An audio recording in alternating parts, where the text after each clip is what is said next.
This is First GenXers. Poetic beats, poetic beats, poetic beats, poetic beats.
Good afternoon, everybody. How are we doing today out there in Twitch land? I am your host for the day, the one and only Double K, and I am here with my co-host with the most host. Yeah, I know that don't rhyme, but I made it work. I don't. Whatever, man. Whatever, bro. I'm gonna open up with the fuckery because that's what I do. Anyway, I am Darkboy 100, aka Double K. To my left or your right would be the one and only Dave, aka Rune Scryer, host of the Night Shift, and the man, the point man, the man with the master plan, Saint, host of Now Versus Then. We make up the Cheap Pop Podcast, and we are here to talk some fun topics, pop culture, wrestling, video games with you over the next about 2.5 hours. So sit back, buckle up, and enjoy the ride, bitch, as The Rock would say. Anyway, first up is something that I don't know if you guys had a chance to check out. I know Dave did. I don't know if you did, Saint, but I had a chance to check it out this last week, or actually week before last. We just didn't get a chance to talk about it last week, and that is Star Wars, Tales of the Underworld. It was a recent animated series that came out, 6 episodes. Now, I'm going to show you exactly how out of touch I have been, okay? I had no clue that this was a series. I thought this was the first, like, Tales of the blah, blah, blah. I didn't know that there was Tales of the Empire and Tales of the Jedi before. And so I watched it without knowing anything about what the format was. I'm wondering why there's not more than 6 episodes, not realizing that all the rest of the ones were only 6 episodes as well. Let's get to this one. The format that they use, there's normally 2 sets of stories. There's 3 episodes on one person, 3 episodes on another person, sort of. They have some side characters, etc. The first one was on Ventress. And as I was telling Dave before, didn't really know much about her till watching this.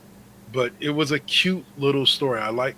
Here's one thing that I feel, not to jump off topic immediately, but here's the one thing that I feel that Dave Filoni and Jon Favreau get right. Telling the smaller stories within the grander story of Star Wars. We all know about the Skywalkers. We all know about Palpatine. They're really good at telling those smaller stories. And this was another example of that. Because I think that these 3 episodes show a different side of interest than what a lot of fans would normally see. Any thoughts on it, Dave? I agree with you in the sense that we're getting really great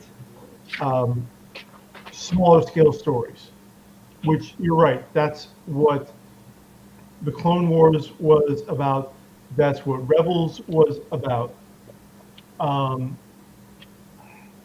And Bad Batch.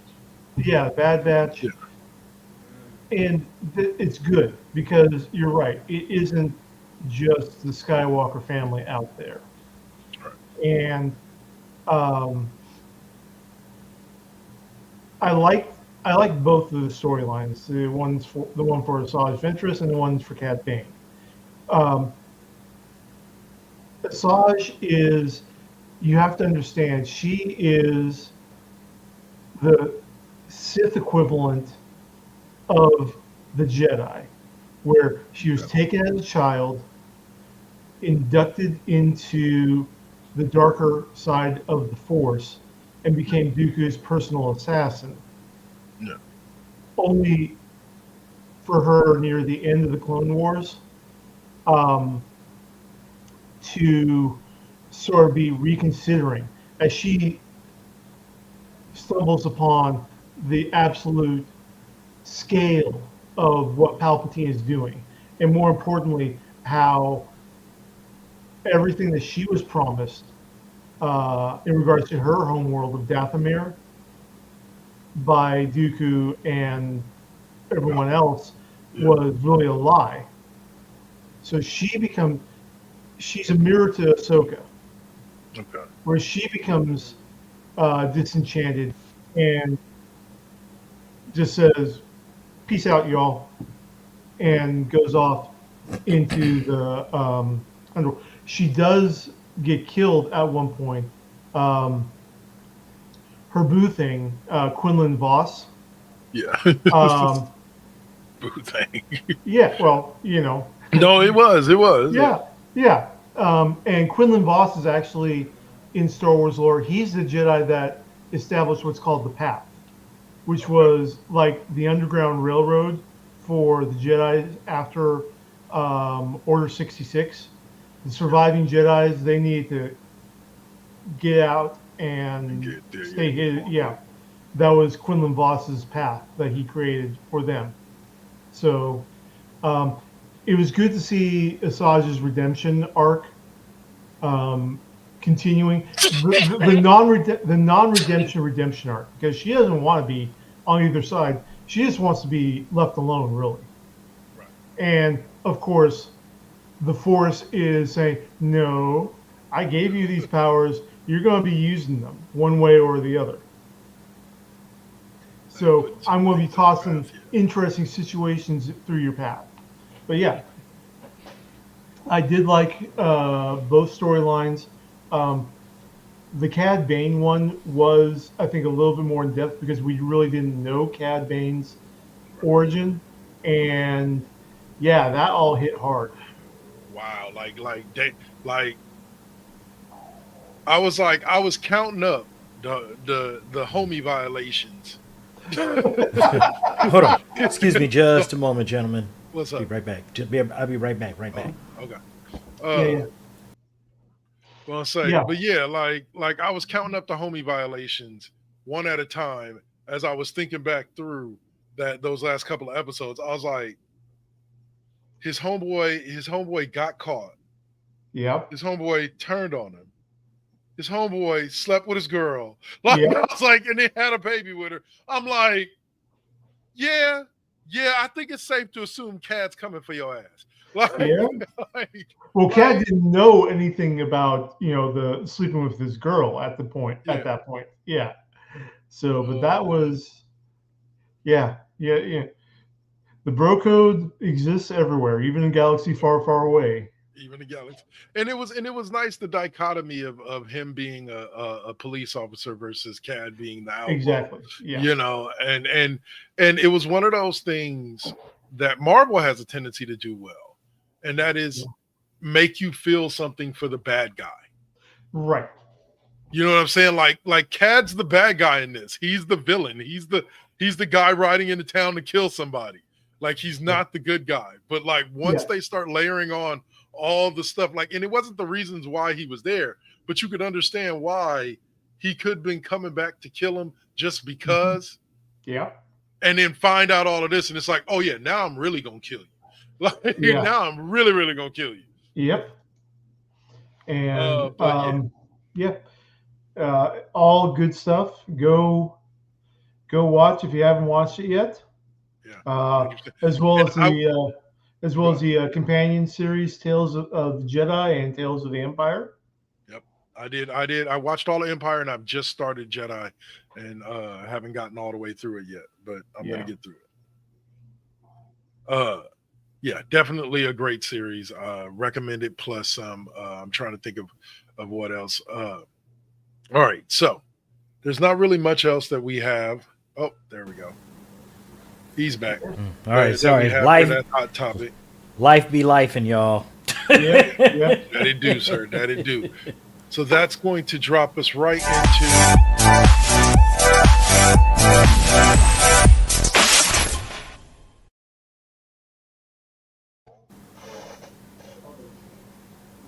place where pop culture meets three old guys. Not three old guys, okay? We're not doing that today. Three old young guys. Anyway, Three aged guys, aged like aged. cheese. Aged like cheese. Yeah, I don't know how I should be taking that age like cheese. What the fuck is that? Like a fine cheese. No. Anyway, so all right, Daredevil, Born Again. Yes. There's rumors that there's a member of the cast that will be joining the cast of Evil Dead. Mm-hmm. So let's find out who that is. The first do I with the kind of let's see. Oh, the guy who played Muse. Yeah. Yeah, he's been doing a lot. He's been doing a lot of stuff recently. It's not just Muse. Well, now he's going to be doing and there's rumors he may be returning as Muse in Daredevil season 2. So I don't see how. I could have swore they killed his ass good, but evidently he might be making a return. Muse is unkillable. So Then there is the multiverse factor. Yeah. Artie Frishon. No, that was Buck. Where is he in there? I'm looking at the cast list on IMDb. Every time I try to leave, something keeps pulling me back. Anyway, Yeah. so all right, so what we can do from there is segue into the talk about Daredevil season 2. Hunter Guan. Yeah. Hunting, yeah. Which is this? There's been rumors that what's up? Yeah. He broke out in Wednesday season 1 as the sheriff's son. Really? Same guy, huh? I didn't Same recognize him. Wow. And he's going to be back in Wednesday season 2. Nice. Can't wait to see that. Wednesday season 1, definitely a must watch. Netflix, go check it out. Have you seen Have you seen the trailer for it? The new season? I need to see it. Me and my daughter sat and watched that. I was definitely impressed. Yeah, the whole family is going to be really tapped in on this second season. Yep. Nice. Joanna Lumley playing Morticia's mom, Grandma Frump. Nice. Oh my god, no, I'm thinking the monsters. I was like, was she the one with the hair? No. Yeah. Okay, Joanna so back to Daredevil season, Born Again season 2. Back on track. Oh yeah. So the whole supposedly just about all, with an exception for Frank Castle, I believe, has been confirmed. The Defenders cast has been confirmed to return in season 2. Right. Now, they've been spotted in New York, where they're currently filming season 2 right now. So here's the thing about it, is that I remember when we were talking about it at the end of Daredevil, when the last episode aired, and we were talking about it here, and David brought up the whole thing with the hand, and I just had this gut feeling that I think we may be seeing a combination. I think we're going to see him potentially go and work with the hand for a little bit, for a couple of episodes, and then the Defenders are going to be the one that brings him out of it and becomes his army to fight. We'll see. And speaking of the hand, that's how they can bring back Muse. True. That's Saint, your thought? possible.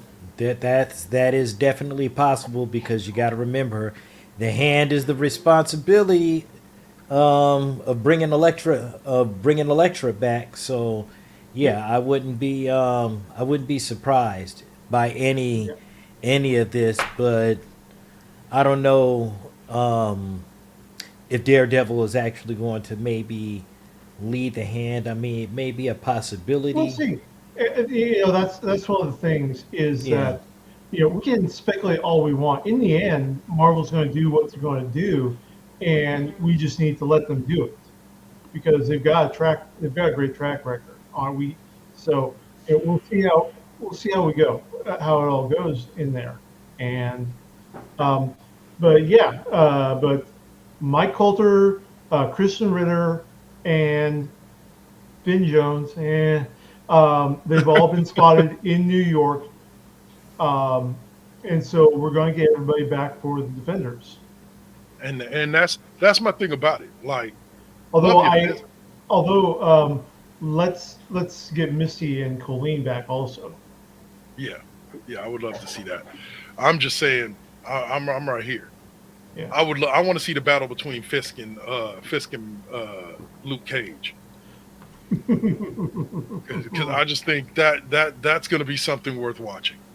oh yeah, If we don't have it, Disney take that idea and have your mother movie check. I just want to see it on the screen.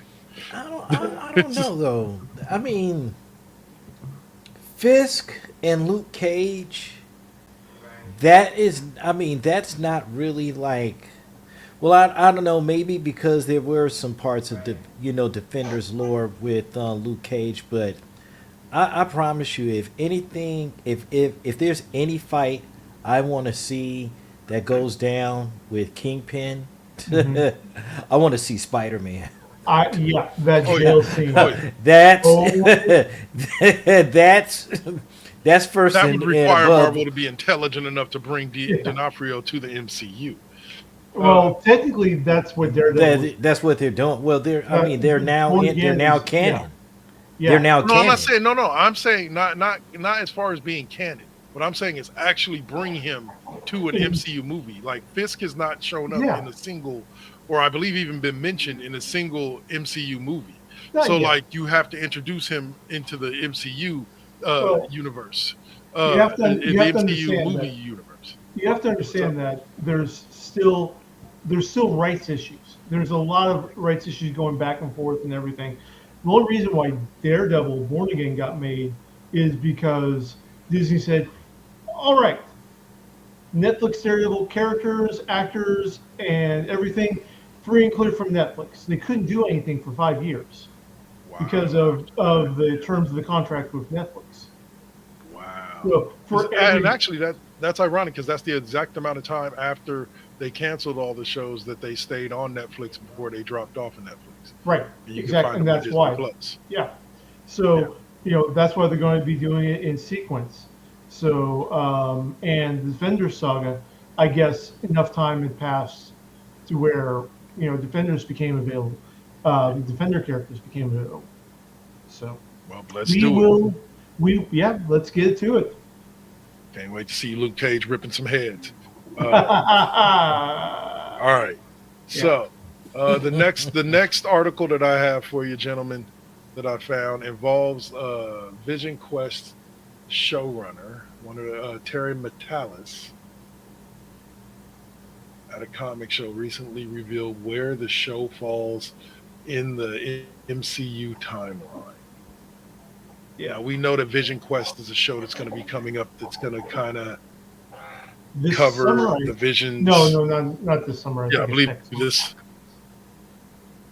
Uh, but there's a ton of storytelling potential with the character. Plus, with Ultron, Jocasta, Tommy Maximoff, all expected to factor into the story. Stands to be Yep. one of the most impactful shows yet. Uh, shared. Yeah, it's next year. Oh, okay. Yeah, Next year. Okay. yeah. So, yeah, we Trying to see will where he see. says it fits in. Yeah, because Like, where does I have Vision questions. Quest land? Like Yeah. in the MCU, like is it obviously it's after WandaVision. So Yeah. where does WandaVision fit in? WandaVision comes WandaVision in, is just post Endgame, right? it's post Endgame, pre Doctor Strange Multiverse of Madness. Yeah. Okay. Okay. Yeah. So, kind of essentially, um, everything falls in place as it's been released for the Disney Okay. series. Um, but yeah, it's going to be cool. It's going to be interesting to see what they do, especially when they're trying to bring in Jocasta into this, uh, who was the female that robot that Ultron created to be his bride, and he Really? tried to, yes, and he tried to imprint Jan Van Dyne, the Wasp's mental patterns onto Jocasta because, you know, he's all about that robot edible complex. You know, he's got to have mommy. Uh-huh. So, Oh, you know, man. that is the reason that we've had from time to time, because if Hank Pym created Ultron, um, Yeah, true. which leads to an interesting question. Um, you know, if Ultron does have that same edible complex in the MCU, would he try to kidnap Pepper Potts to put her mental patterns onto Jocasta? Could be. We'll Could be, see. but I Yeah, believe they would have to find a new actress because I want to say the one who played her has said Gwyneth Paltrow. yeah, that she's not coming back for the role. But you know, Yeah. you could get that looks a lot like her, and I don't think they look exactly alike, but I think they look enough alike that you could pull it off. Kind of like with Benjamin Bratt and And Jimmy what Smits. was his and Jimmy Smits, uh, is Claire Danes. I haven't seen her recently, but from Yeah. what I remember, I believe now when I say recently, the last time I saw Claire Danes was in Romeo and Juliet. Yeah. So like, but I think that That's a they lot could of be time made. gone by, bruh. Yeah. Yes, sir. I think that they could be made to look like Yeah. enough like each other that you can replace one with the other. I mean, it's they're more similar than say Terrence Howard, Don Cheadle. So And I Marvel don't pulled know that about that, man. I don't know about that, man. one. okay. So Like, yeah. yeah. What's Anyway. going Yeah. on, Iron Man? Now would be interesting. I don't think that they will do it for Yeah. the series, but a Vision Quest season 2 interesting plot line is if Vision makes his family again, like he did in the comics. Because for one point in time, Vision creates an entire family of androids. You know, wife, kid, everything, and they live. And the daughter, Viv, um, she becomes a member of the champions, the young kid champions in Marvel Comics. So Viv is tooling around with the Young Avengers, with the champions, with Miss Marvel, Miles Morales, all the younger generation of the Marvel characters. So yeah, that could be an interesting thing if there gets a season 2. Um, because I would definitely love to see that because that's kind of interesting to me because like hate to be that dude, but kind of sounds like the whole Android 16, 17, yeah, 18, 19 from Dragon Ball Z. It's like yeah, really we're just creating people over here, huh? yeah. Reminds me of the Good Place, Janet. Anyway, Oh, all right. You got So issues, man. not a woman. so the next one that the next subject that we got up to bat here is Scarlett Johansson wants to return to Marvel in a new role, and it is actually perfect for her. And it's not what you think. No, she doesn't want to come back as like Black Widow's twin sister. She doesn't want to come back as an alternate universe Natasha. Natasha. She actually wants to come back and direct an MCU film. and I actually think it's perfect. I think she would do a damn good job. I think so She's too. already like helped executive produce a couple of things for Marvel, so give her a Yeah. full movie. Yeah. Let her go. You know, uh, shit. Let her direct. Yeah, give her the little thing and let her go to work. I think Yeah. she'd give us something amazing. I mean, the entire John Wick s- film series was directed by Chad Stileski, who was a fight coordinator rather than a classically trained director. Right. So, yeah, I think that Scarlett Johansson can bring, you know, her varied experiences on movie sets, not just the stuff that she did as Black Widow, but everything else she's done. She's got such a huge background and resume. Yeah. Now this brings me to a quick question that we'll touch on real quick. Why is it? And this is the reason why I bring this up is because it seems to have happened like in different stages throughout almost 50 y'all with plus 50 years of living. Why does it seem like every few years it's like the same like 9 actors get all the jobs? Like because like because Hollywood is risk averse. You're talking about investing millions, if not hundreds of millions of dollars, and they don't want to risk that money. They want as guaranteed a return on their investments as they can get.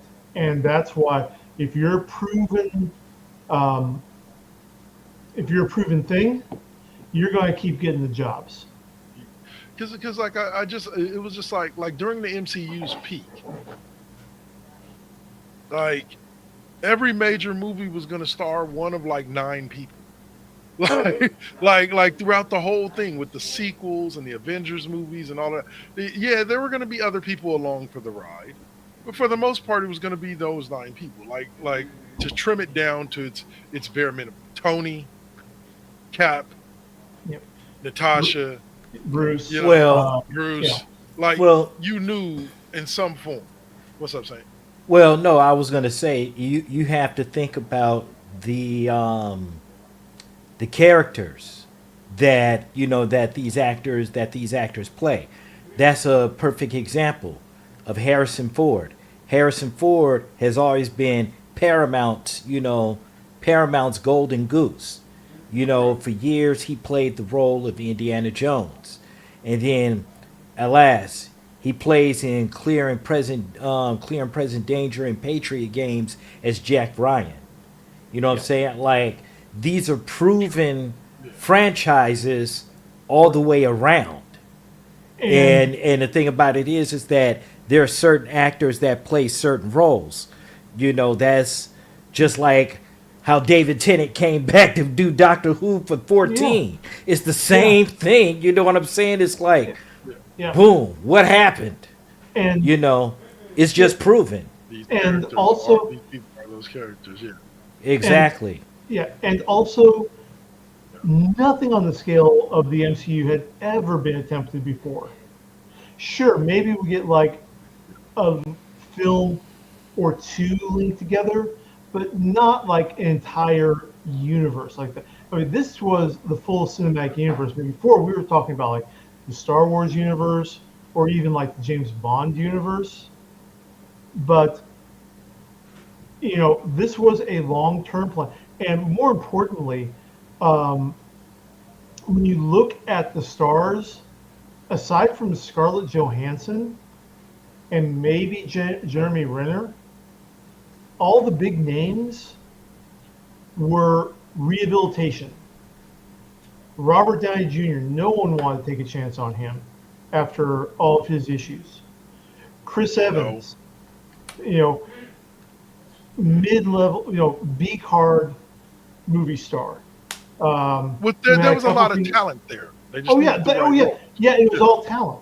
Yeah, there was a lot of talent. Mark Ruffalo, I mean, child star who just fell off the grid.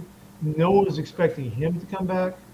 Um, But yeah, I mean, Michael B. Jordan, rising star, but Like, still yeah, not big name. And so that was kind of part of the genius, is that it was like Star Wars again, where I was gonna say yeah, I had a different reference, a more, you know me, I'm a sports guy, so a more sports like reference. It's like when you draft well, so all your hmm really good players aren't making 40, 50 million a year because they're hmm all on rookie contracts, and you get to spend that money elsewhere to flesh out and pay people. They right, got people when they were at points where they could get them for almost about as cheap as you possibly could for the level of talent that they have, and rode them until they couldn't afford to pay them anymore, right. and then let their characters fall Uh, off. I, It's really I, interesting. I mean, I'm Bay Area. I'm used to, the annual Raiders fire sale. Here, here's a little factoid for you from Tech Tinkers. Yeah, All the yeah, that's what I was MCUs just within about to their inch. contracts had to Yeah, agree to training that was about a year long before shooting. yeah, I can believe that. I heard the same thing. Saying what were you yeah. going to say? I heard No, the I same was thing just gonna about say, like yeah, I was just gonna say what Tech was saying was shooting out. yeah, The talent. Well, first of all, the talent was Scarlett Johansson. Like, Yeah, yeah. she was badass before. Before these Marvel. roles. Yeah, Ghost World. Let's talk about that. Even that particular graphic novel was made into a movie, and yeah, that was a big push. So yeah, yeah. yeah. and I Oh, go no, ahead. no, go ahead. No, please. No, I was just gonna say like, and the thing about it is that it showed in the quality of the movie. Like it showed that they chose the right people and they locked them up long term. Because I want to say Sam Jackson Mm-hmm. got locked up for a 9 movie deal right off the bat.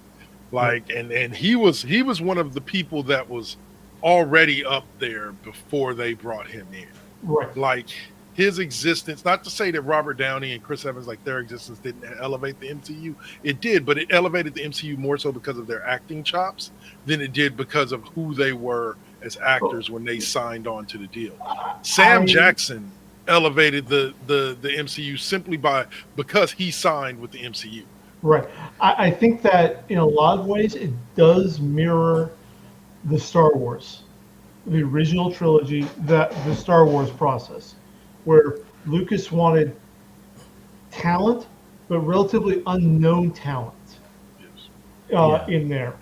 I mean, the two big names that he got, the two big conventional names, Peter Cushing and Alec Guinness. And yeah, that's Alec true. Alec Guinness was basically in the Sam Jackson role. Yeah. He's the one that those are the two that brought the legitimacy to the Star Wars universe, with Alex Guinness being the long-term one. And then everyone's like, "Oh, hey, these guys can actually act. These guys are great."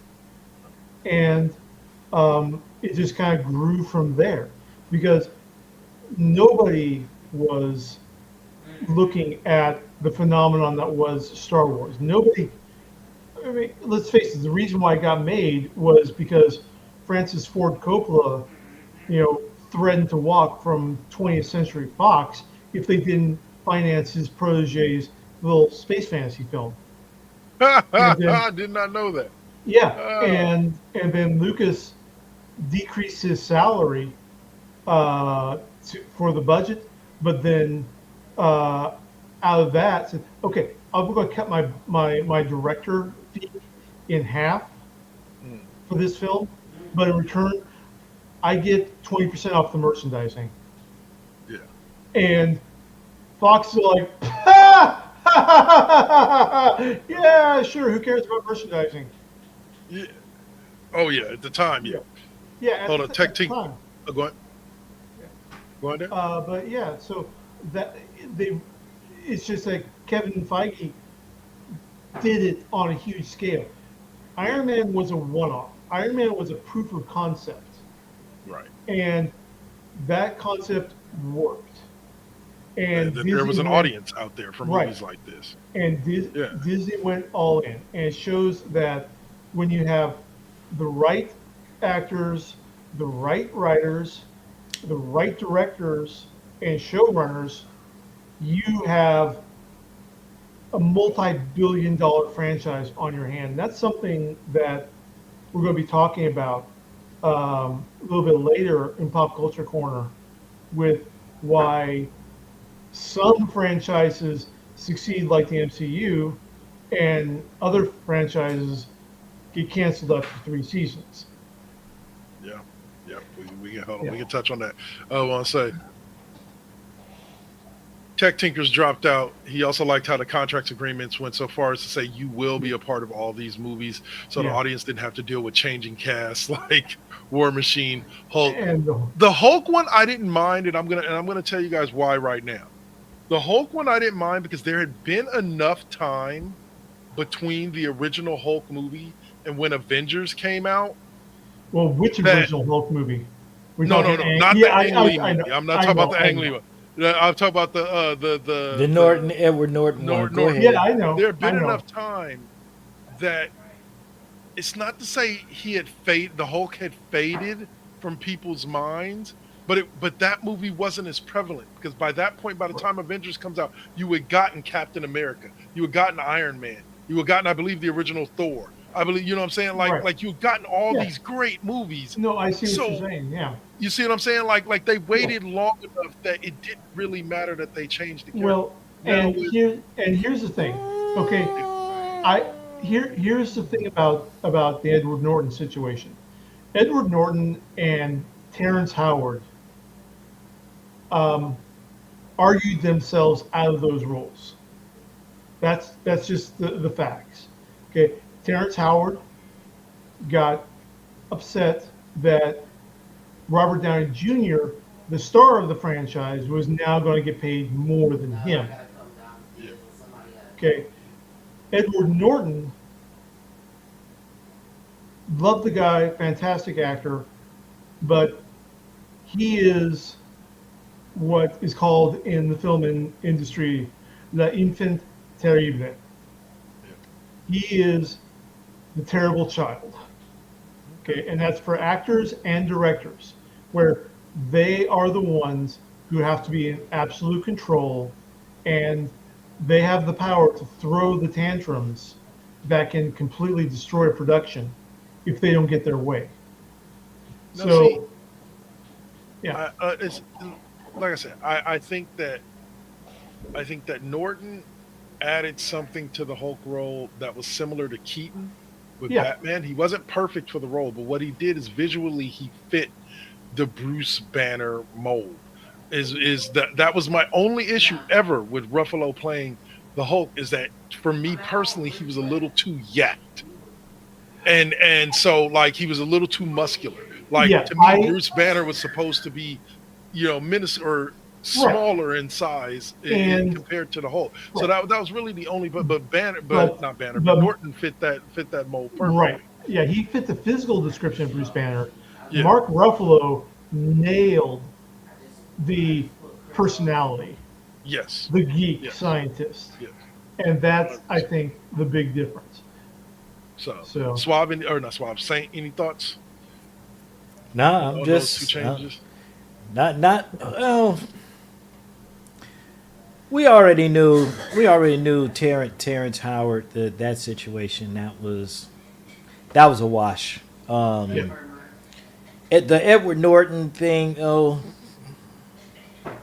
it to me it really didn't matter anyway, because number one, even though the continuity, nobody really cared about the Hulk movie that much, whereas it did kind of get erased in people's minds because that's what everything was going forward towards. And then you have to remember, Shyamalan Avatar movie. well, yeah, not necessarily in that sense, but you definitely Ang have Lee to one, remember. like that was No, horrible. but you have to With remember Eric too, Bana. though. Hulk still owns the movie rights. As far as I'm concerned, is still owned by Universal. Yeah, and that's the problem with the Hulk. So yeah, that's that's why there'll never be a Hulk, Is that why we solo got movie. She-Hulk? Yes, that is Yeah, literally pretty why much. we got that is literally why we got She-Hulk, because She-Hulk is not covered by the Universal IP rights. Yeah. So because she came after that deal was made, and so um, Universal has Sony at least understands the concept of playing ball with Marvel Yeah. to And how much money it can make them. and how much money you can make. Yeah, they're still absolutely idiots in other things with the Spider-Man IP, but Yeah. Spider-Man himself, they understand, and they've been doing fantastic with it in partnership with Disney. Universal hasn't seen that light yet. One of the reasons is that they do not. They authorized only a certain amount of Hulk appearances. Jennifer Connelly. Yeah, She they only hey. They Yes. only, yeah, there's only a certain amount of appearances that the Hulk could make in the MCU under the contract that was written for Avengers, and it was so limited that Feige basically said, okay, well, we've only got enough for what we're thinking of for the Avengers films, and Universal wants a TV show. This was before streaming blew up. Yeah. So they want their they want 100%. They want it where they can control the money. Right. They want 100% of a piggy bank, whereas Sony was able to accept 50% of a local bank vault.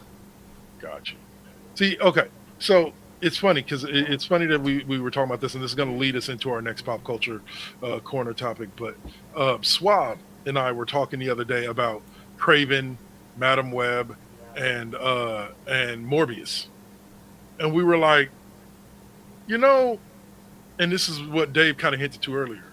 Sony is kind of stupid because I mentioned this like a couple of weeks ago on the show about I've never understood the whole thing with not signing a contract with Marvel that says, look, we keep all of the toy rights and all the money that comes for that, okay, because MCU's blowing up, so there's going to be all kinds of toys. We keep the Spider-Man toy rights. We keep a percentage of the movie rights, and if you use them on TV. Other than that, use them as you wish. No restrictions. Do what you want. Go make us billions. Create a passive income stream for us. I don't understand why anybody who has a Marvel IP underneath their banner is not making that exact same deal with Marvel Studios. Because look, you can have the damn character. We just want a percentage off the movies, and we want to keep the toy rights. Because studio heads are short-sighted, shareholder value focused, and they don't see potential. And that's the problem. You see it with Warner Brothers currently, with the C-suite. Sony, let's face it, Sony, Spider-Man is the only time that Sony has not snatched defeat from the jaws of victory in their entire history. Okay. I can see what you're saying. Yeah. Yeah. I don't know. As a business major, I genuinely just ask the question because I don't understand how having one passive stream of income that you literally have to do nothing to make billions on, doesn't seem like a good financial move for an executive. Exactly. I would think that move would get you promoted to CFO, easy. We're just gonna let Marvel use the IP however they deem, but we keep everything from the toys and we keep everything from a portion of the movies. Oh yeah, exactly. Yeah. Get this man a crown. Anyway, go on to. So that's really all that I had to say about all that. All right. And what were you moving on next to? All right. Okay, so we're moving on next to Spider-Man Brand New Days, 3 villains seemingly revealed by Disney at event. It is the three villains that they're saying will definitely be a part of the new, brand new day. Uh, let's see. It is Scorpion, Boomerang, and Tombstone will be the three Spider-Man villains used in Brand New Day. This was Right. confirmed by a Disney exec speaking at an event that Disney throws for their toy. Yeah, lines. I don't think it's time for D23, which is their big expo. This No, was not yet. yeah, this was like one of the smaller press events. So yeah, glad to see the Scorpion. Glad to see Tombstone. Boomerang, meh. He actually, he, Boomerang in Marvel and Captain Boomerang in the DC universes, they're utilitarians. They don't really have, well, Captain Boomerang Flash is the arch nemesis. So Boomerang doesn't even have the captain rank, much less a regular bad guy. Yeah. Boomerang is C plus at best as a Yeah. villain. And I mean that for real. Yeah. Maybe that's why there's three of them. Um, Is because none of them are really like A+ level, Well, like I Avenger level threats. yeah, I kind of see Boomerang. Okay, how I kind of see this, Scorpion. Now, do we know if it's the Scorpion that we saw in the Sony universe and hinted to at the Sony universe? I don't know. I didn't read any details Okay. that said that. So go on, say. Yeah. Well, my whole thing is this. If this particular Scorpion is going to be the same Scorpion that's been in all the stories, which is the creation of J. Jonah Jameson, Yeah. then we're gonna hit that one. Oh yeah. However, if Tombstone's version isn't right and is not involving Robbie Robertson, we're gonna have a problem here in this case. Yeah. See, I can see Tombstone being set up as the crime lord that Spider-Man fights. Yeah, And- and that's the thing. And there's only one person I think that can actually pull it off, and that's Martin Croydon, and he's the guy that played Tobias Whale Yeah. in Black Lightning. Yeah. Oh Because yeah, he that is dude. an Yeah. because he is an albino. So Yeah. I um, think you're perfect with that, and I think setting Tombstone up as the local crime boss, not the crime boss of Manhattan, because that's Fisk right there. But, well, no, I know, but I mean that would be the same Tombstone Yeah. that's been Fisk's enforcer, but that really would mean that Fisk would have to be brought into the Spider-Man exactly. And the mythos MCU, because right. you can't do that. You wouldn't be able to work that out. Yeah, that has to be worked out. Yeah. And, You can't but I yeah, can you see- can't create some new origin or story point that doesn't get involved with Fisk or Robbie Robertson. Yeah, Right. no. I completely agree.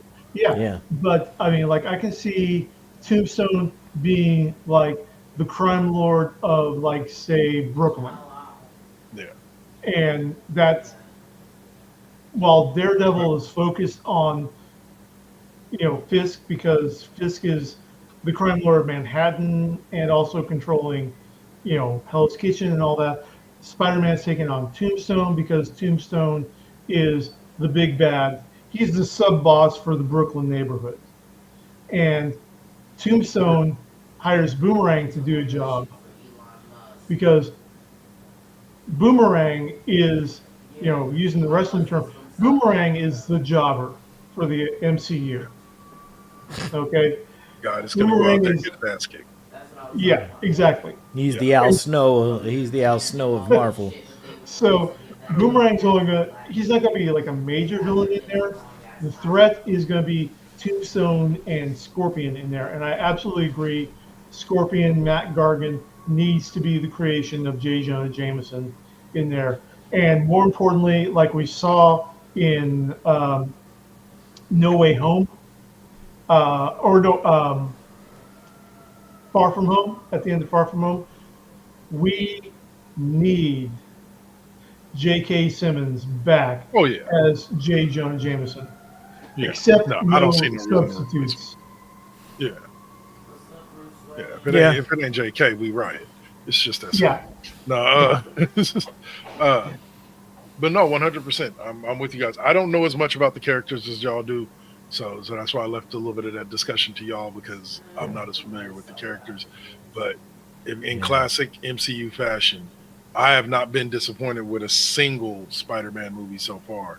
Yeah. So I expect them to give me more good stuff with this one. Considering think about it, this is the first Spider-Man franchise. Except to actually make it to a Spider-Man fourth 3. movie. What? Except Spider-Man 3. Oh, I The Sam love Raimi. Spider-Man 3. The I Sam love Raimi. No Way Home. Yeah. No. No, We're talking about Spider-Man 3. Tobey Sam- Maguire. yeah. Toby. Oh, Yeah. oh yeah. Yeah. Ooh, Yeah. bro. No, I was gonna say though, this is the first Spider-Man franchise to make it to 4. Garfield only made it 2. They never made it 3. Tobey Maguire made it to 3. They never made it 4. And now this will be the first one to go to 4. Yep. So come on, Marvel.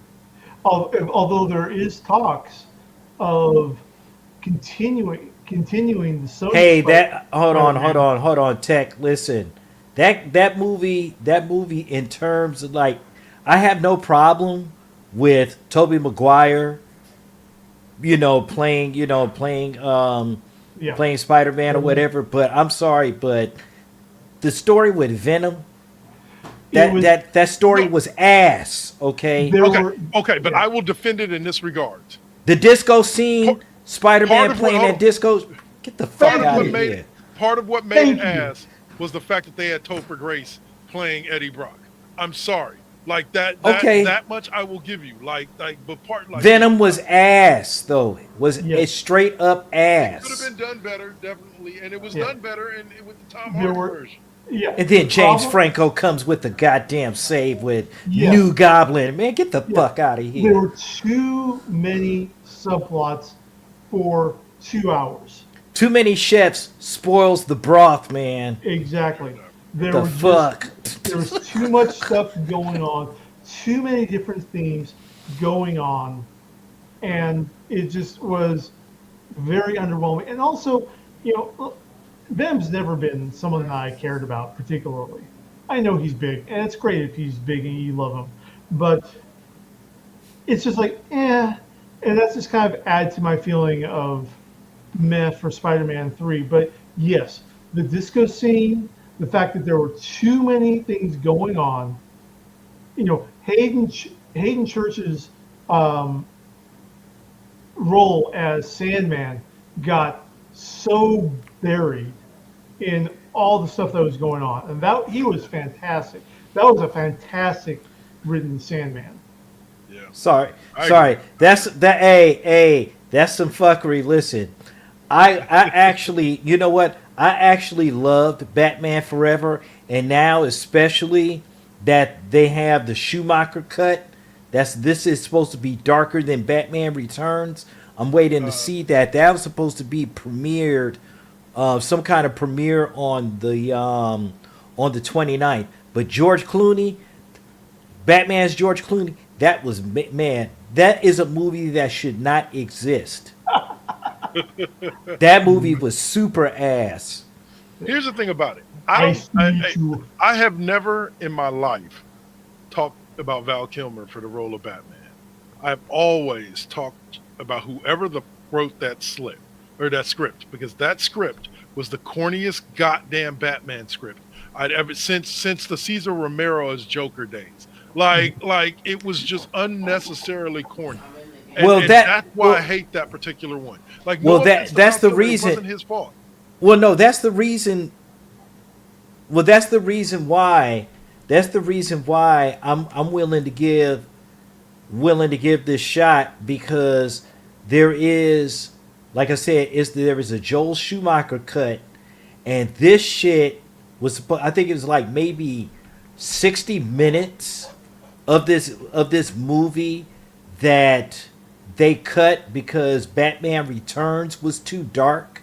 Because I mean, there was a whole lot of shit with the Batman Returns movie with Michael Keaton. I mean, there was a lot of bad press with that shit, and how it was actually catering to kids, because during there was McDonald's, it was McDonald's Happy Meals. promotion Yeah.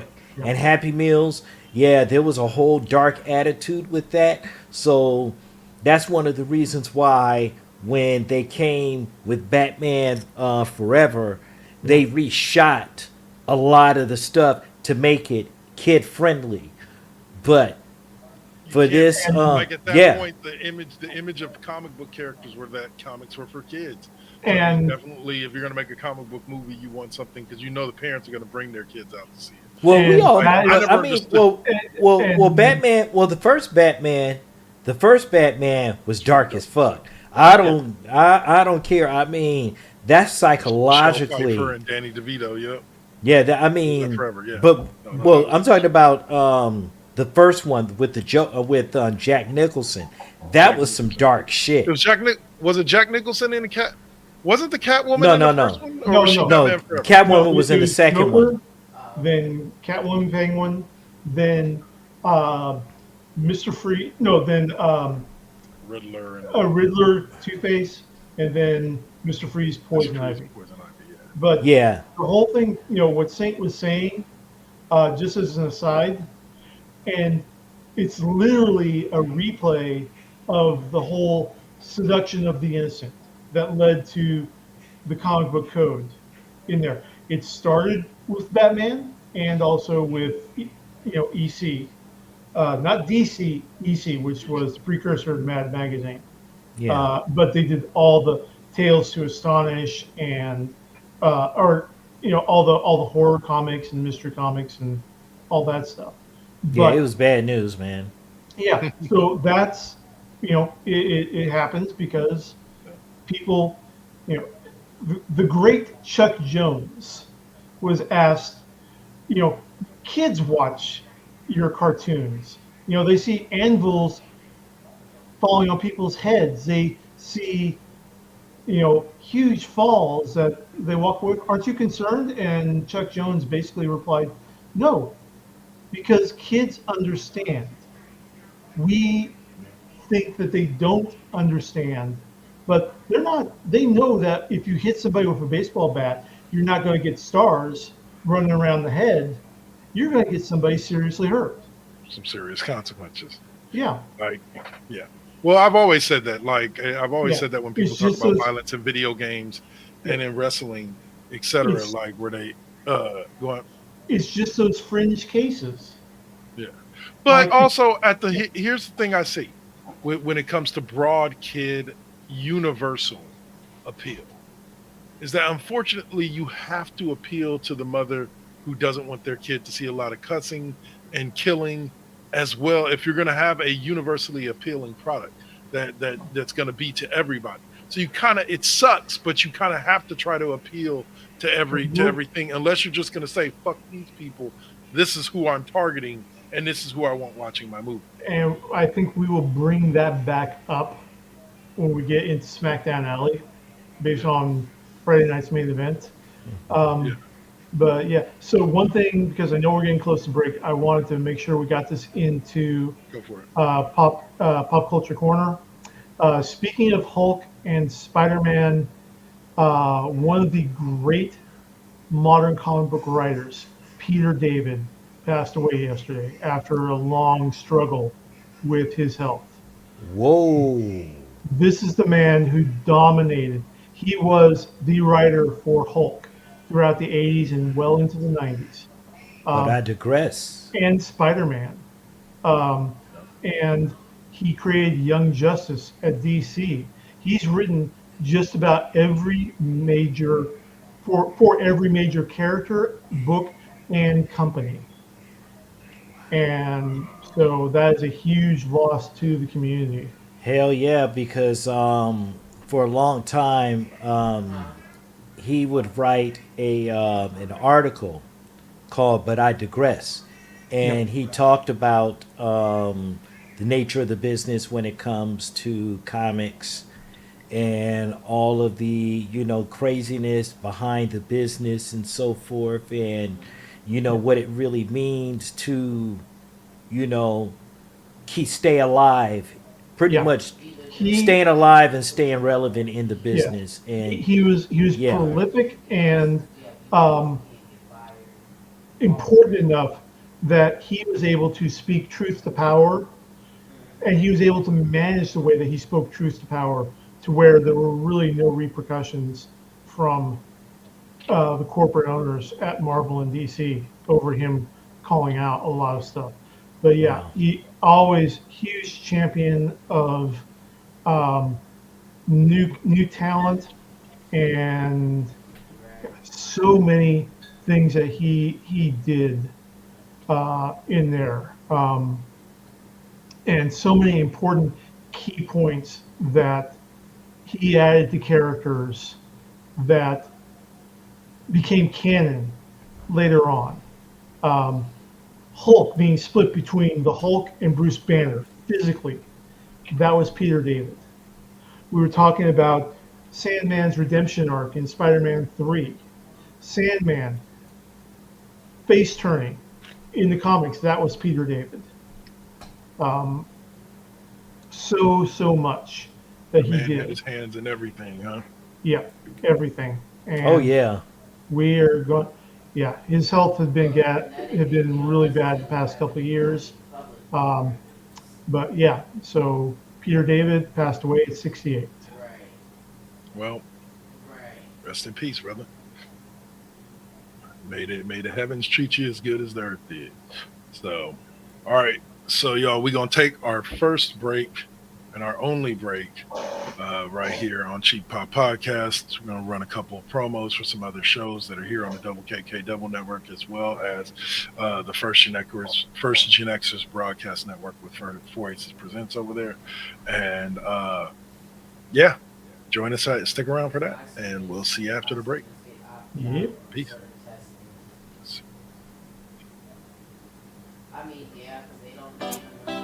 You got to keep it. You got to keep it lovely. You got to keep it. You got to keep it lovely. Success comes right after the struggle. I ain't even giving up on whatever I wanted. The tragedies I've seen, I can't even stomach. Most of y'all weak as shit and would've started running.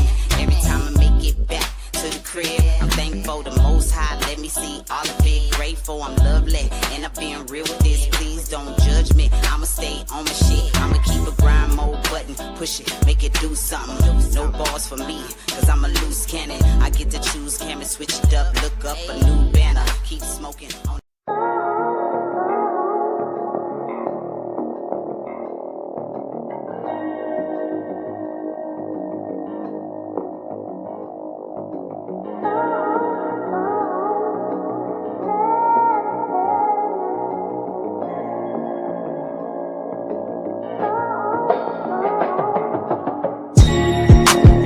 They say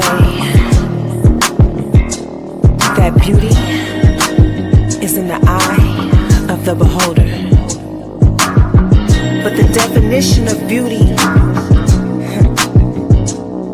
is distorted. Yeah. Come on. Searching for yourself, so insecure about the way you look, so you go to Miami.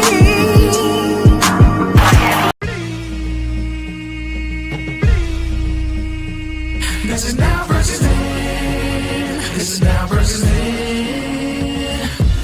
Get on your mark, let's go. This is now versus then. Burning up your radio, still turning up the heat with Poetic on the flow. Got you moving to the beats with the saint as your host. Shout out the collective, hold it down, we gon' clown, that's the lesson. Where Generation X meets Generation Next, with them bangers from the east to the south to the west. Yeah, this how we do it in Sacktown. Slide to the studio, yup, it goes down. These beats gon' pound, waking the game up, told you it goes down. And this is only the intro. Turn the mics on, shout out to my kinfo. Where you at, y'all? Let's get this started. Turn down for what, we about to start the party. Let's go, let's go, let's go, let's go. This is now versus then. This is now versus then.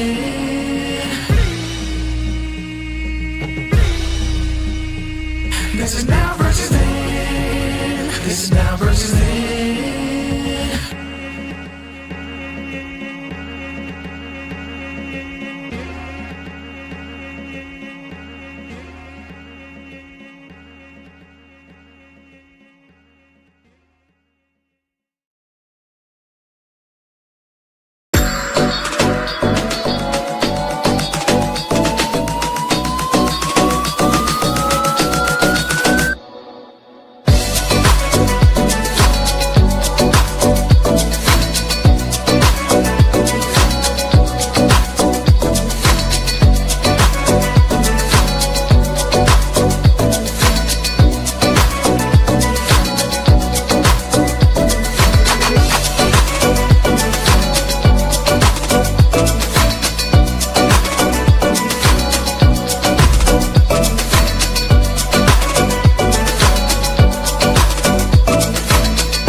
All right.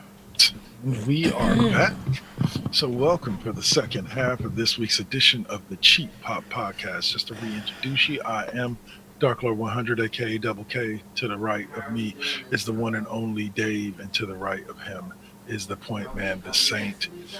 By now, y'all should know us. We 50-something episodes in. You should know who we all are. Anyway. Not what that listen, that is not always the case. You got to remember, we have new people that have joined us. So, you know, We are like, what the fuck, man? Come on, man. I was just Yes, you are. Tech Tinkers. Thank you, bro. Thank you. Holding down the I chat. was just checking, and you know, we really need to put up our schedules on our Twitch channel.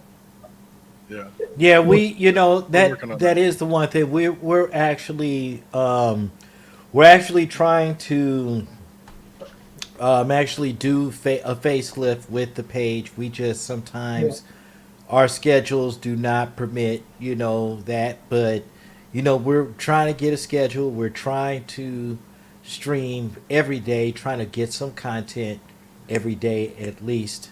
That's what we're trying to do, you know. We're old, damn it. We can't do everything anymore. Hey, speak for yourself, man. By the way, I'm not using that old excuse. Get the fuck out of here. By the way, Telepoetic Beats, I love our lobby music. The electronic sounds that sound like a underground sequence in a JRPG game. What? Oh. Oh, for our intro? Yeah, for our intro. Yeah. Yeah, that's It sounds like we're headed underground in Final Fantasy or your typical JRPG. There you go. Solid sound, though. Solid. Dun, dun, dun, dun. I'm gonna let that video game reference slide us into. Yeah.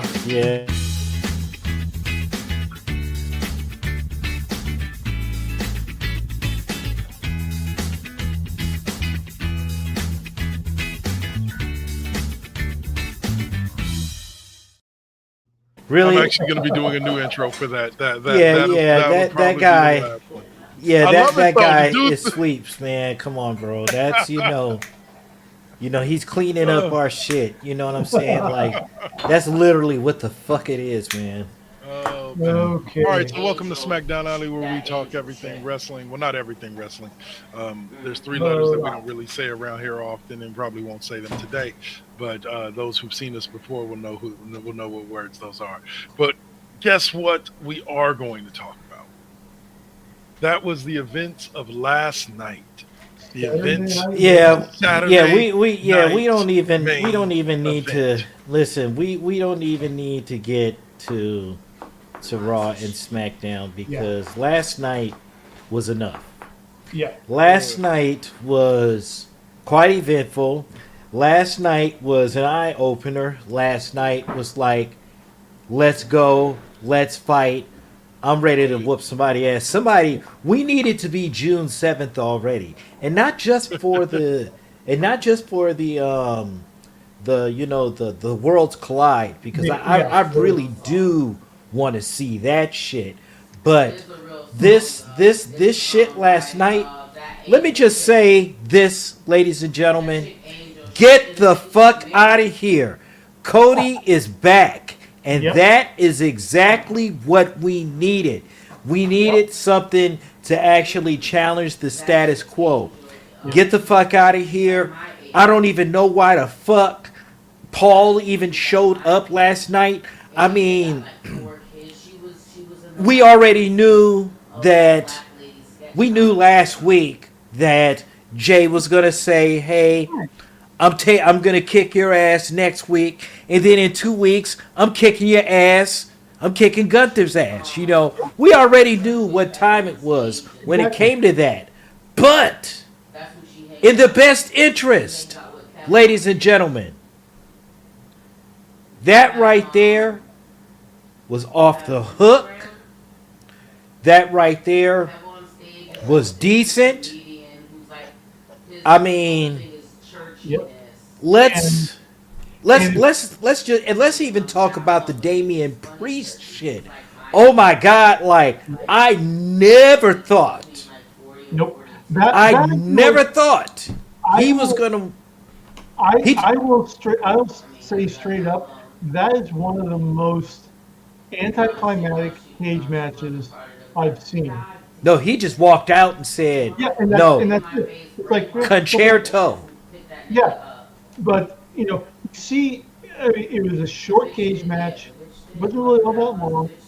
It got they had bit of bit of hardcore back and forth, but you know, No, it's like no. it's like someone said, okay, someone said, okay, the ref told Davey, okay, we're starting to run a little bit long on this bit, so just kill it. Actually, here's what's funny about the running long.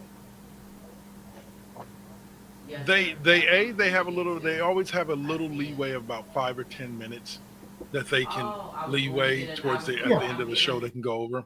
But also, the Damian Priest match I think was quick because it was more about just getting Damian Priest past this feud than it truly was about telling a story. I can You see what I'm saying? Like they've told a lot of story in the last few weeks with the matches that they've had and the way that they've destroyed each other. Right. This was just kind of a cap on all of that. And I thought the concerto at the end was the perfect finish. Yeah. You know what I'm saying? Yeah. There's not a more innocently vicious move than the concerto. Yeah. Because it's really just the dude kind of just banging two chairs together over your head. But And for him to walk out.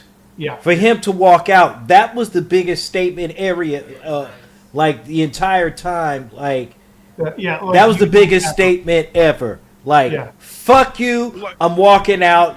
Fuck you, Drew McIntyre, concerto. I was gonna say it's kind of a go ahead. And then also the move before the concerto, where Priest sets up Drew with the chair on his throat, and then does the slam, driving the chair up into the throat.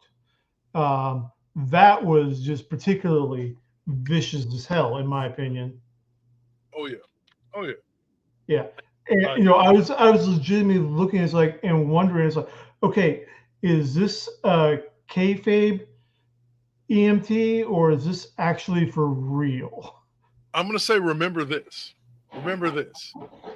Damian Priest is a potential challenger for John Cena's World WWE Championship because he is currently on SmackDown.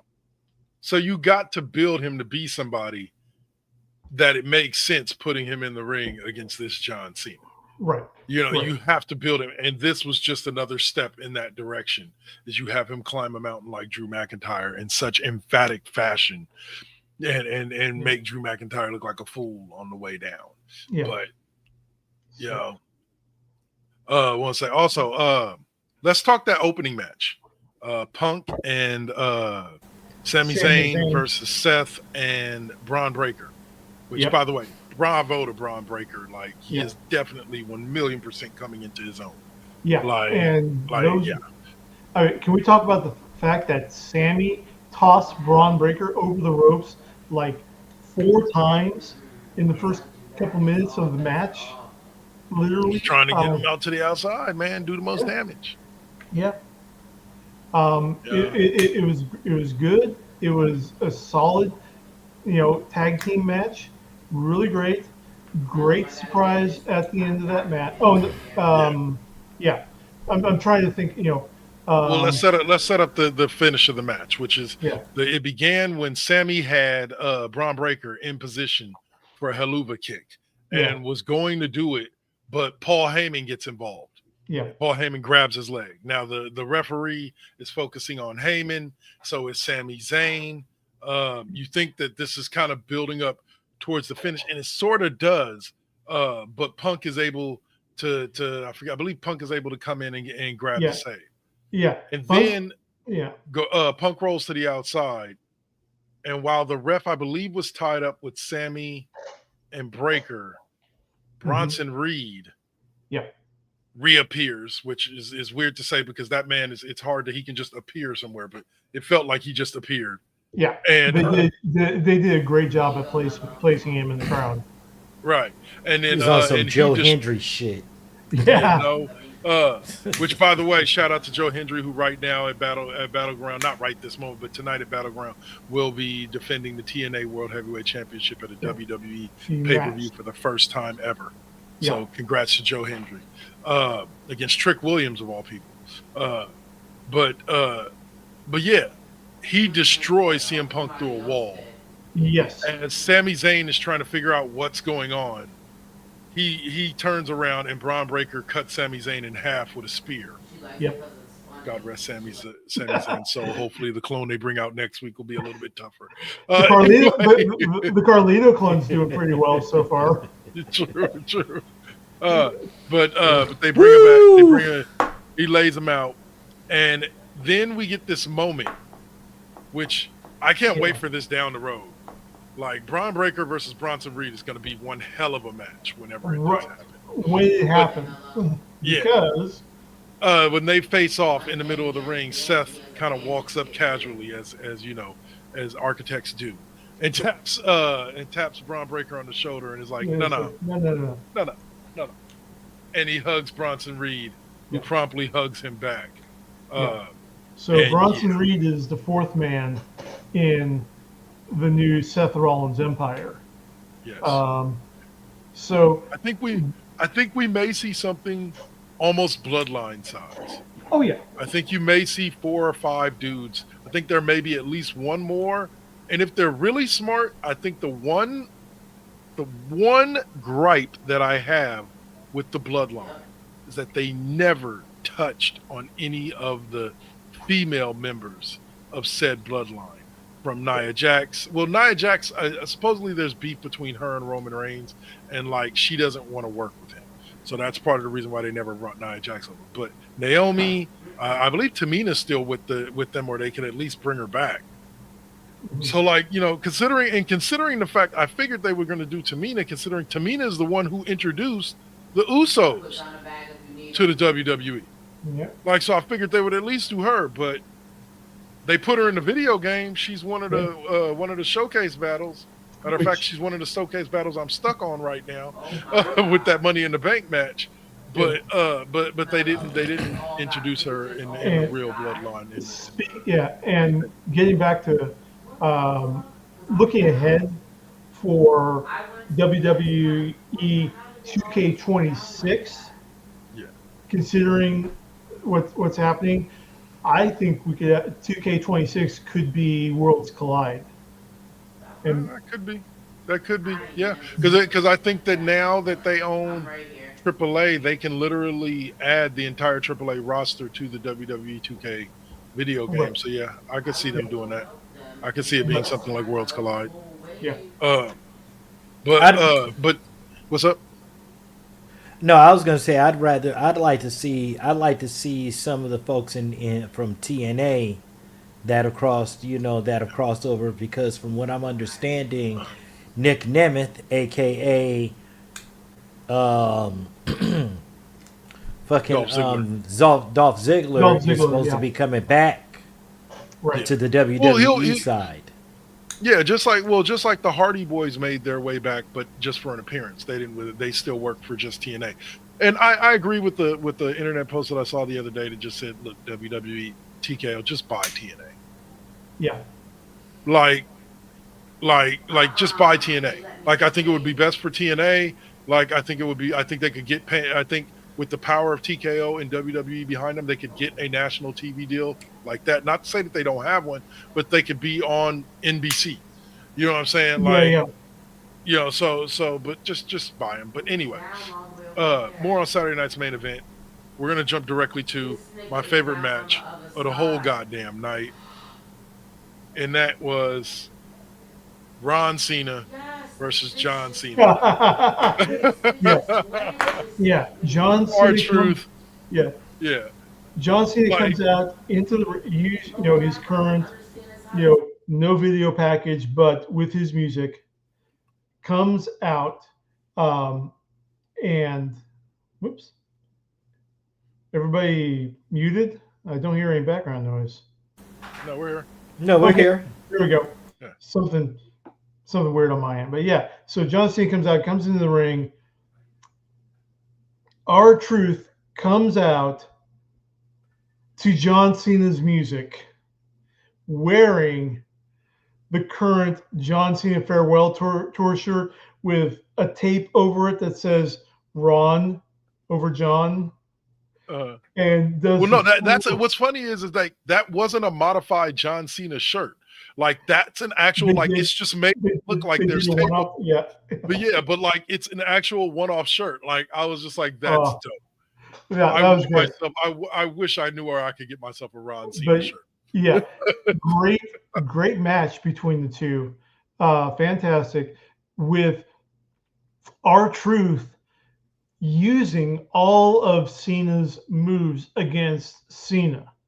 The AA, the FU, the yep, all of it. It was great. So of course John Cena wins, and of course he wins in heel fashion. It's funny though, because it set up the moment that closed the match. Is John R-Truth is stumbling to get up. John Cena goes and grabs the championship belt. Even the refs look at him like, "What the are you doing, dude?" John grabs the belt like he's about to hit Ron with it. Ron spins around and looks at him like, John, but why? Yeah. But why? And John has a moment where he kind of looks around and he goes, oh, man, no, I'm not going to do it. I'm not going to do it. Yeah. And he hands the belt to the ref. As the ref's going to put the belt outside the ring, he shakes R-Truth's hand and kicks him in the balls. Yeah. And then AA's him. Yep. That was some real fucking Yeah. That was some real fucking. So it made for a great segment. And then after the match was over, John Cena turned around and hit R-Truth with the belt. Yeah, after the match was over. Yeah. But here's where John Cena's night was not over. Because then we got to the main event. And this is what I assume had Saint so hyped as well about this main event. Is we got to watch Jey Uso kick Logan Paul's ass for a good 20 minutes. Logan had his moves, but we got to watch Jey Uso beat up Logan Paul. Yep. And then John Cena got his ass involved. Now, to make you wonder why would John Cena get his ass involved? Well, he had told Jay earlier that it would ruin wrestling if Logan Paul were to win. Were to be holding the belt. Yeah. So that would ruin wrestling. Delivery just like that. So So Jay has the pin on Logan, and then Cena comes in, pulls the ref away out of the ring in there. Match continues on back and forth for a little bit more. And then was that when we had the reappearance? Yeah, well, basically, Cena comes out, stops the ref from counting Jay's 3, then begins to beat the shit out of Jay. Yeah. While the ref is out. Now, mind you, for some odd reason, we had another WWE event where simply being pulled out of the ring and falling to the floor knocked the ref out for like 20 minutes. Yeah. He stayed out. Cena beat up Jay, and we had the return of the American Nightmare, Cody Rhodes. Now, bam, Cody comes, saves, gets John out, runs John off. Jay gets the last 2 moves, super kick and a splash on Logan Paul. Right. 1. Now all of a sudden the ref's fine. He can climb back in the ring and count the 1, 2, 3. Now here's a question. I need to go back and watch it, but did Cody Rhodes wear a modification of his American Nightmare logo, where instead of American Nightmare, it was saying American Captain? Not that I saw. Yeah, it was like a brief. Yeah, it was a brief thing, and so brain just could be farting all over the place on that. But yeah, so Cody Rhodes is back. Jey Uso is going up against Gunther. If- But isn't it? Wait a minute. Is Jay going up against Gunther at Money in the Bank? yes. Is he? Huh. Yep. That's weird. Normally they'll skip the next pay per view if he defends there. Well, Money in the Bank is the next Premium Live. No, that's what I'm saying. That they was normally skip. Like if you defended it at the last, you normally Yeah. don't defend it at the next. That's Right. what I'm trying to see. Like I thought Right. Gunther's title came. Yeah, at No, this but- point, that's not a match on the roster. but okay, then I don't know when. Then Oh they're no! Gunther has a title shot. He yeah. won. He won a title shot, but it's Yeah. just down the road. I think it'll probably be at the next pay per view after Money in the Bank, which I believe is SummerSlam.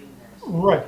Well, No, look no. at That I the- think this is at. I think this is at Money in the Bank. Yeah, because they announced it on Raw. See what happens when you skip over Monday Night Raw completely? They announced that Gunther was going up against the winner of the Logan Paul. Jey Right. Uso But they match. didn't I think they announce said the it Monday time, Night like Raw. exactly when. I don't remember them saying it was at Money in the Bank, and Hmm. it's not. Well, they haven't added it to the Wikipedia page yet. Like it's Okay. not on the match listing for the Wikipedia page, so I don't know. We'll see. Yeah. We'll see as it moves forward. But speaking of, we'll also go on to mention at least because we're running up on, or not running up on time, but we'll get through this. We got more stuff to talk about. But Zelina Vega did retain against Chelsea Green, her yep. United States Championship, And- even with the how do you say the The secret interference herb- of the of- secret herpes. Yeah, and yeah, so great match. I liked it. I like that Zelina Vega. She muffs the 619 that she tries to put on Chelsea Green, but they recovered very quickly from that. Yeah, they So, definitely yeah. did. Like, and that's the thing about it. That's going to happen in every wrestling match, no matter how professional and great the person is. Yeah. Right? I've seen Rey Mysterio mess up a 619 here and there. Right. Okay, Now- so One thing I want to talk about before we go, and it's not critical, but it's something noticed. Remember how Saint was talking about Final Destination, Bloodlines, and how unrecognizable Tony Todd was? yeah, And I actually finally saw a picture of Tony Todd in there, and I was like, yeah, now I know what Saint's talking about. That was Governor Jesse the Body Ventura last night. oh It's really? like- That's the first time you've seen him in a while. Like he was on the last couple of main events. Yeah, Yeah. and yeah. Yeah. He's definitely like you can tell he's. It's kind of like when I saw Lex Luger for the first time in like over a decade. Like the man had like cancer had just took him. Yeah. So, Yeah. so Jesse Ventura's he's dealing with cancer. No, I don't think he's dealing with cancer. Oh. He's just old. I just the think, dude- yeah, I think that there's Like something I'm like going when we on. were Yeah. kids, the dude was in his Yeah. 40s. I mean, he was like, man, like you got to remember, like the Running Man, and he yeah. was, Yeah. in Yeah. those movies and shit like that. But- So I think he's like in his 70s, man. Yeah, but that leads to another point. You know who's looking really good? Who? Jimmy, Mouth of the House, it's Mouth of the South Hart. Yeah. I mean, Oh, that's plastic look at- surgery, dude. Yeah, but he's 81. I mean, he's looking really good for that age. I mean, That's plastic I'm surgery. Sure, I'm sure it's plastic surgery, but even just the general frame of there. Yeah, however he kept it and together. what was that? And Bushwhacker Luke. Yeah, he was there too. Bushwhacker Luke, yeah. Look at Scott Steiner. He's looking old, but he's still Grandpa Pump. He may not be Big Papa no more, but he's still Grandpa Pump. Yep. But Yep. all right. So there was one other thing I did want to talk about that was kind of huge. Kind of happened 2 nights ago on SmackDown, right before Saturday night's main event, and that was the return of the Wyatt Six. It happened at the end of SmackDown, and it was just utterly amazing as far as I was concerned. Yeah. The Wyatt Six. I hope they do, and with Alexa Bliss being on that brand, I could see her eventually working with them. I think it would be a beautiful thing for her to work with them, especially for her to tag team with Nikki Cross again, with this Yeah. version of Nikki Cross. Yeah, and one of the other things that took away out of all of this is that out of all of the tag teams, because they were all down there in the middle of the fuckery. You know, you had you had DIY going up against the Motor City Machine Guns, and then you already got Fraxium and fucking the Street Profits, but there were no alliances with Yeah. the with the Wyatt Six. It was like Destroyed. they everything. destroyed the entire the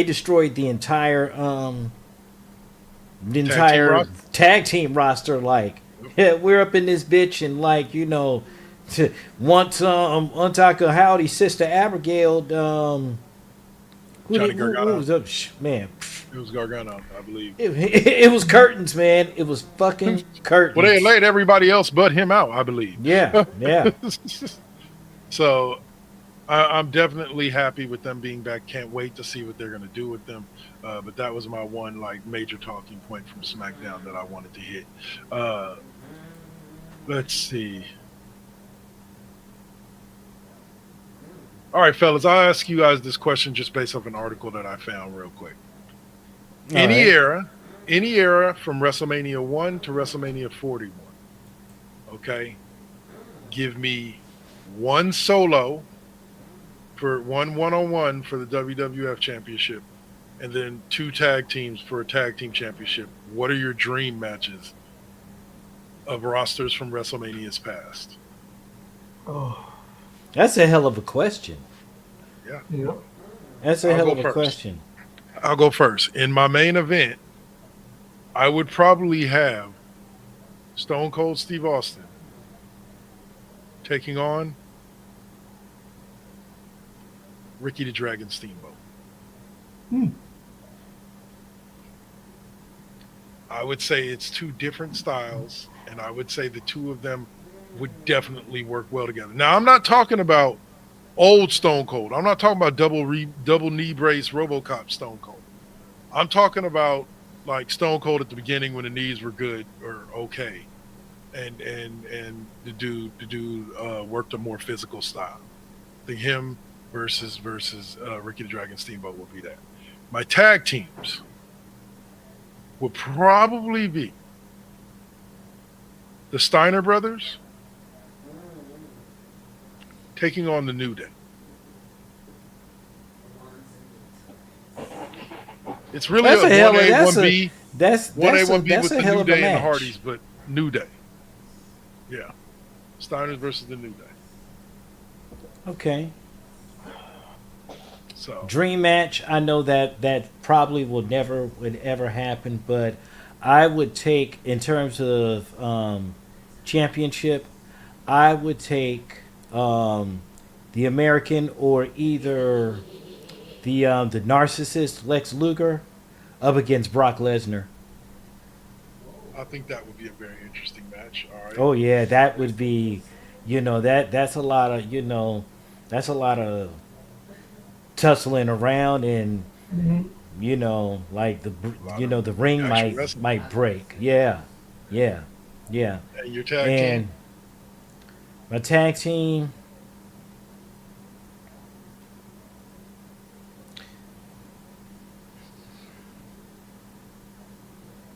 That's a good. That would be. 1 minute to think. Yeah, well, I know that it would definitely be involved with DX, Okay. and that would be, of course, Shawn Michaels and Triple H.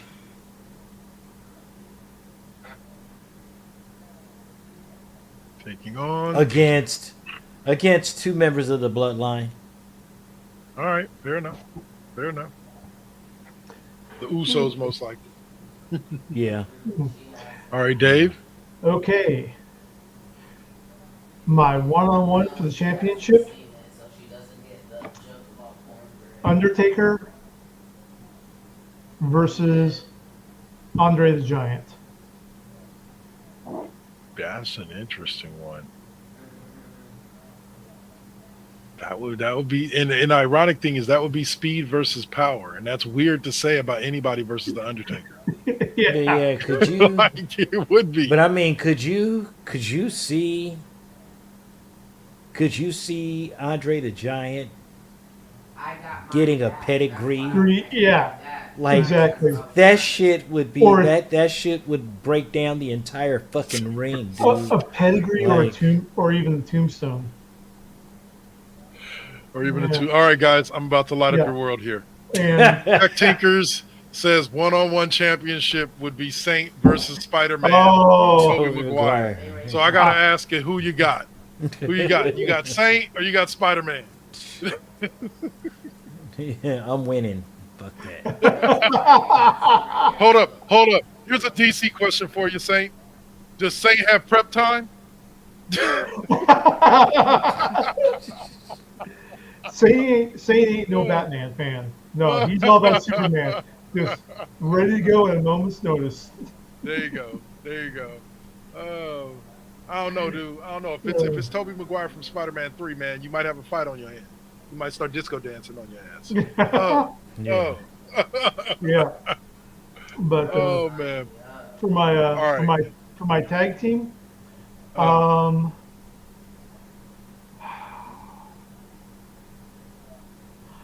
here's a hard one.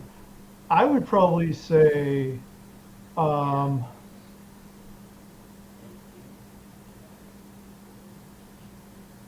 Usos versus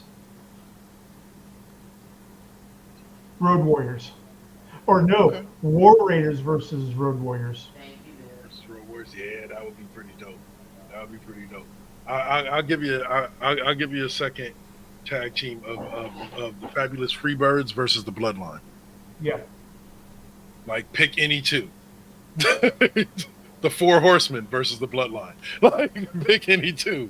Like, go on. Oh, Four Horsemen versus the Bloodline in Tornado Tag Team. Oh, give them a War Games match. Yeah. Give them a War Games match.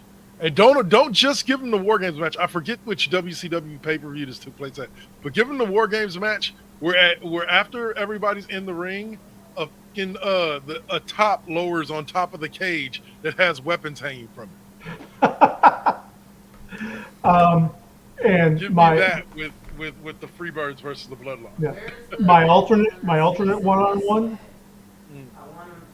John Cena, current John Cena versus Ric Flair. Dirtiest player in the game. Yeah, that would be a good one.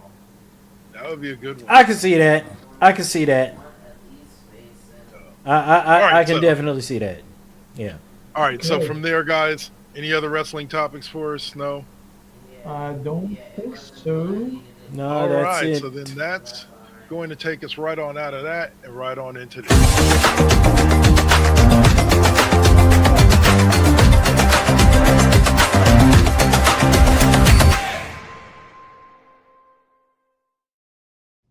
All right, cheap pop video. Now that is good shit right there. That's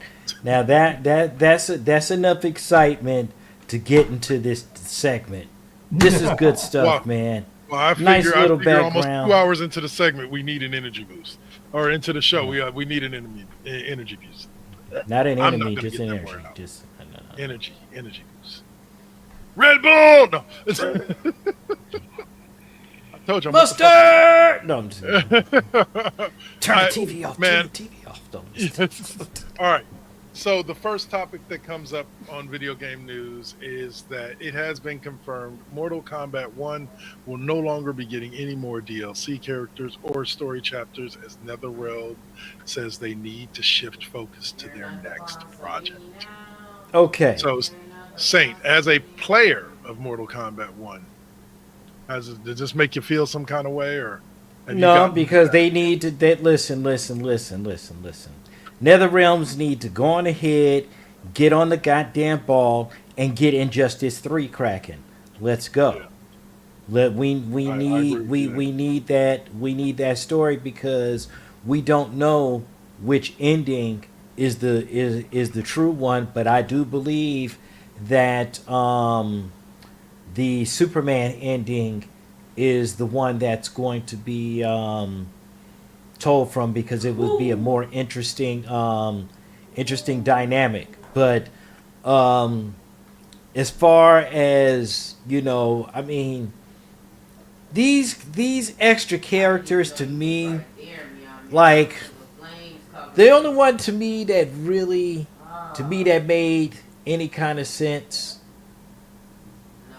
really not one of them, because you got Ghostface. Not damn one of them.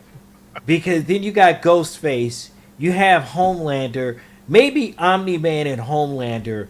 That's kind of like a dream match in a sense. So you could see which ones. Peacemaker, yeah, that was okay. You had the T-1000 and Conan. Like, I don't even know why the fuck he was even brought in that. Like, why? Like, Because Mortal Kombat, after about Mortal Kombat 4 became this thing, when Mortal Kombat became predominantly on consoles, there became this thing with Mortal Kombat where whatever the most recent pop culture phenomenon was, whether that was Star Wars or Marvel or comic books or whatever the main character had to be represented in more. Just like back in the day when we used to have the console exclusives and you got Yoda on one console and you got Darth Vader on another, and it was like, what the fuck do either one of them have to do with the Mortal Kombat story? Like, not a goddamn thing. But Star Wars was it was around the time the prequels came out, and Star Wars was kind of at back to being at the peak again. okay, So, and that, well, what sense did Freddy Krueger and fucking Kratos mean when it came to the PlayStation? Like, because I currently have Mortal Kombat 9, and I was playing the game recently, and then I'm sitting up here like, what the fuck does Kratos have to do with Mortal Kombat? Like, what type of fuckery is this? Like, I need answers. You open up the multiverse door. Well, what the fuck does Darth Vader have to do with Fortnite? Yeah. Touche. Okay, bye. Anyway, no, for real. I need though, a drink like, now at that point.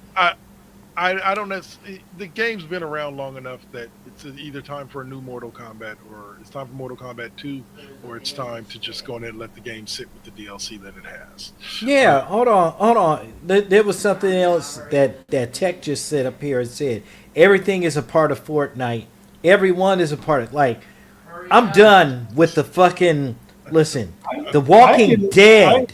The Walking Dead is now a part of Fortnite. Man, get the fuck out of here, man. I ain't no part of Fortnite.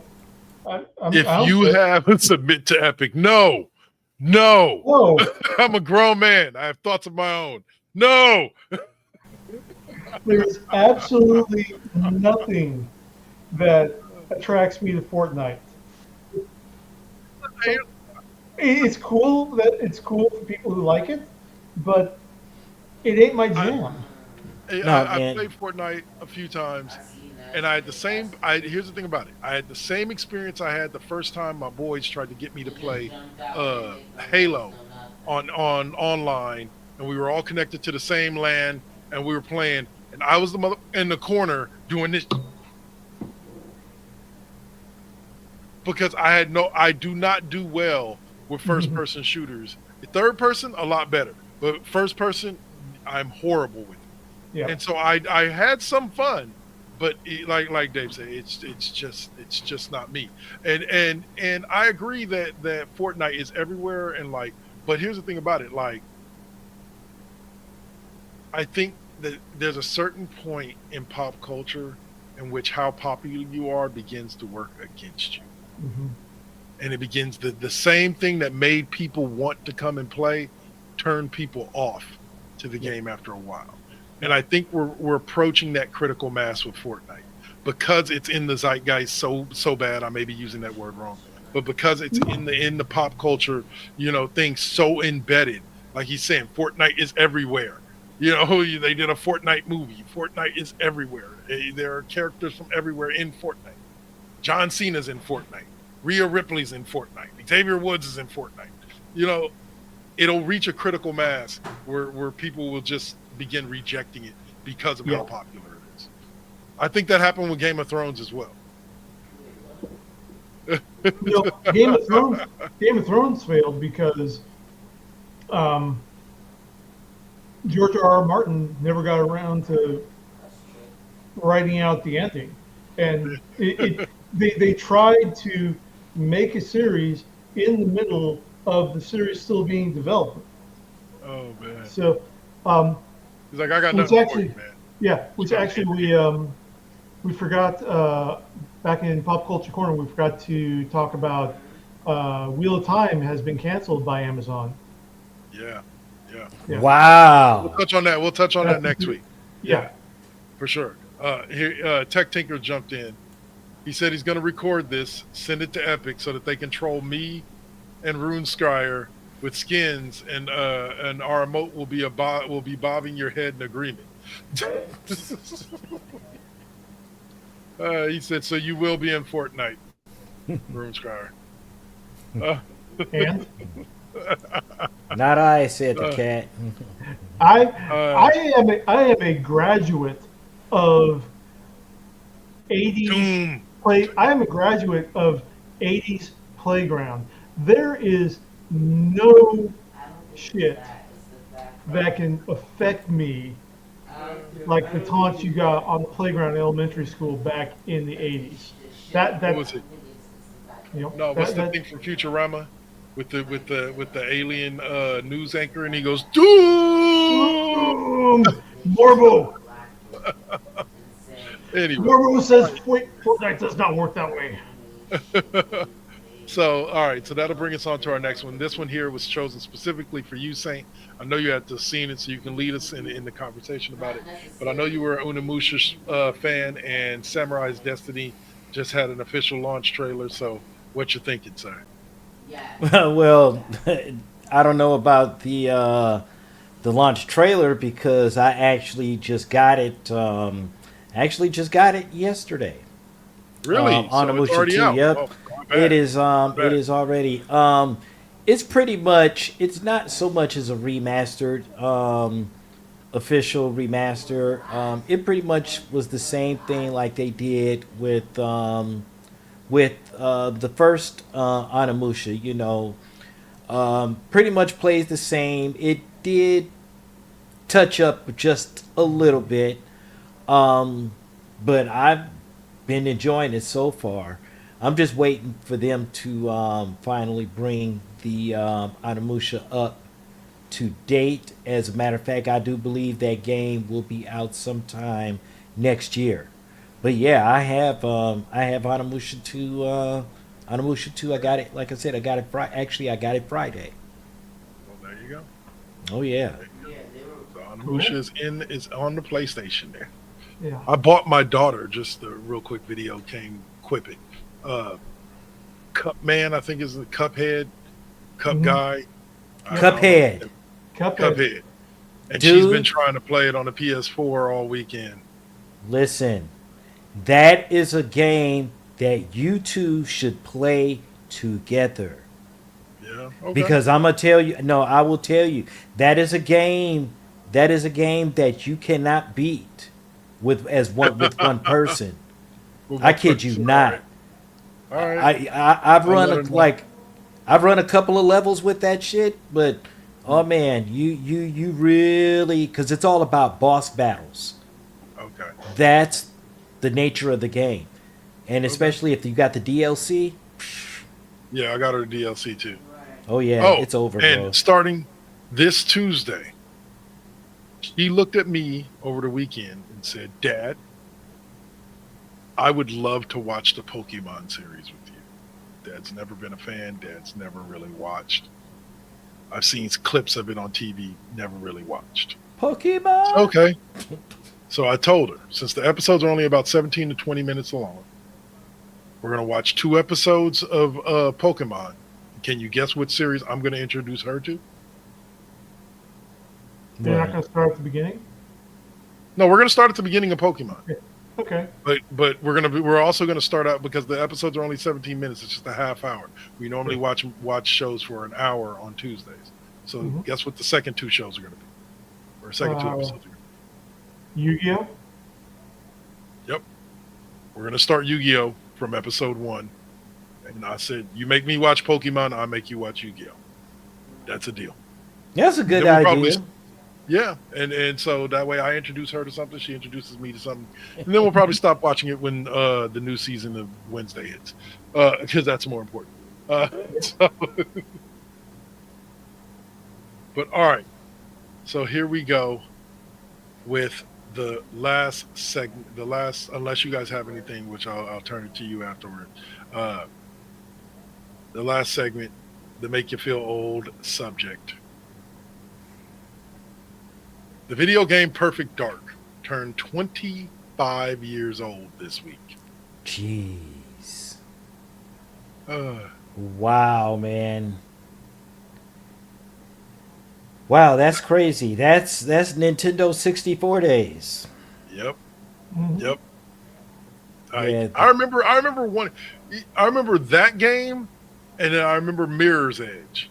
And I remember really wanting to play them both badly and never actually playing either game. Okay. Like I well- witnessed people play them, but I never played them myself. Well, Perfect Dark was pretty much like the next Golden Eye as, female James Bond. So that, that was the kick, but like Mirror's Edge, oh my god, bro, I still play that to this day. I saw you can get it for like your PlayStation or the Xbox as well through Game Pass. Yeah, it's on the Xbox 360, yeah, or on the Xbox Game Pass. That's a piece of work. Oh yeah. Yeah. No guns. Yeah, that was it. Yeah. But we have been alive long enough for Perfect Dark to have turned 25 years old. Yeah. Of course we have.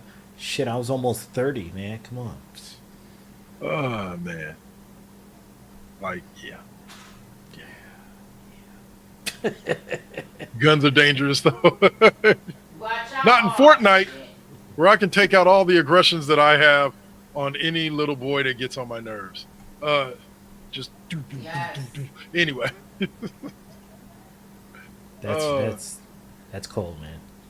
I'm sorry, I've never been one for massive online multiplayers. Like, I'd rather just play my offline solo run. Mhm. So, except for Yu-Gi-Oh! I am going to get into. I've been playing a lot of Yu-Gi-Oh! Master Duel. I am going to get into playing it online because I've actually built a Blue Eyes White deck that's pretty damn sick. That I like. Oh, I know a couple of people right now that might want to challenge you, dude. And, Swab's looking into it to see if he still has his decks and stuff, and he might. apparently, I just learned that there's a newish Pokemon game that's basically Pokemon League of Legends, and it's used as an esports game. Really? Yep. How does that work? Pokemon Unite. Pokemon Unite, and it's a League of Legends style Pokemon game? That's what I've been told. I haven't investigated it much, but I mean, I literally just found out about this like 2 days ago. So We'll have to do some looking into that and talk about it a little next week, because that sounds interesting. As I wouldn't play, but just I would love to watch people play. I like watching people play League of Legends. Yeah, Like, it's actually a fun game to watch. teams of 5 Pokemon versus each other. So So, my goodness. And then last thing, I'm blocking the center lane with Snorlax. well, say I don't know. Like I said, maybe guys, you'll watch. You've seen those TikTok videos with like day 1 of living with a black guy, like day 2, and they get maybe for me this will be week 1 of watching Pokemon. Week 2 of watching Pokemon. By like week 10, I'll have on like the little Pikachu hat and like Pokemon.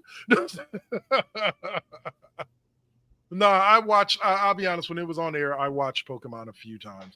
Sat down and watched it with some of the younger generation. I believe I was in my early 20s when Pokemon was really at its peak popularity or becoming its peak popularity. And I watched a few episodes and just never really got into it. But for my daughter, as always, as her father, I'll do anything. So she wants to watch Pokemon. Let's watch Pokemon, and Dad will get into Pokemon.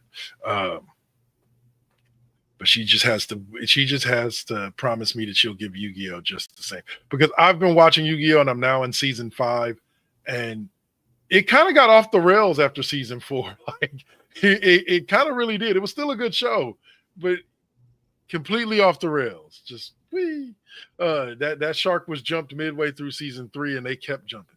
Anyway, but in general, like, yeah. Like I said, we did do Pokemon Go for a while because it was a way to get out and go move, exercise, do things. But other than that, was never really a Pokemon fan. So y'all might be watching the beginnings of me becoming a Pokemon fan. We'll see. Yes. So you guys Good luck with that. Good luck. You guys got anything else for video game Nope. reviews? Nope. All right. In a particular sense, I guess in a layman's terms, I got an opportunity to go back and look at the first Capcom collection, the first one, not the one that's recent. And I looked at it, and I just really realized how important Street Fighter really is when it comes to to fighting games and so forth. And it's like we're close. Well, I am 50, but it's like you see how fighting games have come so far and have done so many different types of things, and it's just a phenomenon that's just really Street Fighter's really influence great in games even today. Yeah, Like you definitely, like, Street Fighter was where, to an extent, it all began as far as like one-to-one fighting games. There were games that existed long before Street Fighter that involved martial arts and fighting. I don't know if y'all remember Karate Champ. that Karate game. Yeah, Karate Champ. Yeah. Like that movie, or that game. So there was games that are like that, but we had never seen, prior to Street Fighter, we had never seen anything like that. And Street Fighter became the standard moving forward for fighting games, and there's so many fighting games, which is what made, here's what's funny, is that the fact that Street Fighter became kind of this basis for fighting games is what made Mortal Kombat so unique, because Mortal Kombat took it to even a different level than Street Fighter did, with Street Fighter being an animated and an animated game, whereas Mortal Kombat used more of motion capture with actual human beings. And so, like, I remember at one point, and y'all can laugh at this, when I was in high school with Suave and Mel and all of them, and our boy Jason and all that, we were literally like, okay, we could do this. Like, when we found out about the origins of Mortal Kombat and how it was created by two dudes like in a garage in San Jose, we were like, we can do this. You just gotta get the cameras and be able to take the shots, and you gotta have people who can actually do the martial arts moves. And you can create Mortal Kombat on your own, make millions.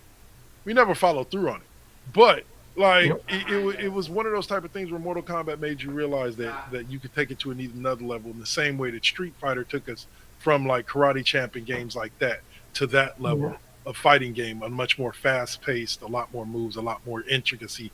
That's one thing I've never gotten with Street Fighter, is the intricacy of the moves, because I'm like, just make them simple, at least make them intuitive. But it spawned games like Killer Instinct and Mortal Kombat were all spawned from Street Fighter. Yep. Yeah. So, all right. So that was our last one there. As always, we close the show with, I'm gonna add some music to that. You really need to add some music to that, man. Yeah, it's about 10 seconds. It's all good. We're not killing anybody. So No, I'm just- Kick us off and let us know, bro. Where are you next? All right. I really have no idea. I know that I will be doing a some kind of stream tonight. Um, More than likely, it'll probably be MVT Deuce. More than likely, it might be a game. I'm definitely gonna do something tonight, and then I'll probably be doing something for MVT Deuce tomorrow because of the holiday. So I don't know. We'll get it figured out, but I'll be doing something. Yeah. Can't say what, but yeah. Room Scryer? I will be back on tonight doing night shift and back on Spider-Man Miles Morales going through that. Spider-Man. I actually have not cracked that game. Bought it like shortly after it came out. Have not cracked that game once. I Um, want to beat Spider-Man first. yeah, it's got the familiarity of Spider-Man, but with new mechanics that make it really it changes the game up a lot. So I'm liking it. I'm enjoying it. Um, Great voice acting. Different feel also because um, there's a lot more family issues that Miles is dealing with. It's not just hiding it from the Guardian, because you get um, his uncle Aaron involved in the storyline, and it's much more about there's an under theme of trying to repair a broken family. Okay. After his dad Jeff dies in the first Spider-Man game. Okay. Yeah, so it's really fun. I'm enjoying it. So that's tonight, midnight Pacific time. There you go. And Okay. then you can find me in about an hour and a half talking sports. Unfortunately, she was under the weather last week, but this week she is not. Myself and O'Malley will be back in the classroom talking NBA playoffs and also talking about some various things involving the NBA draft and the Major League Baseball season. So be sure to join us for that. That's at 6 p.m. Yeah. right here on First GenXers. So O'Malley brings that good when it comes to the sports talk. So y'all have a great evening. We appreciate everybody. Tech Tinkers, bro, killing it in the comment section or in the Thank- chat room. We appreciate you joining sir. us. Yeah, Thank you for adding to the absolutely. show. Remember, people, you guys can always come and jump in the chat room, join us, conversate with us. We'll show you chats. We'll show you comments on screen as we discuss them, and hopefully make you laugh. I am Yep. Dark Lord 100 Double K. Video game wise, you can catch me on Tuesday with probably Madden, maybe NCAA. We'll see. That right there is Dave, otherwise known as Rune Scry. You can catch him tonight at midnight. And the Saint, you can probably catch him somewhere in between the classroom and Dave tonight on Twitch. We got everything you need right here on First GenXers Broadcast Network. Peace. All right. Peace. We're rating out. All right.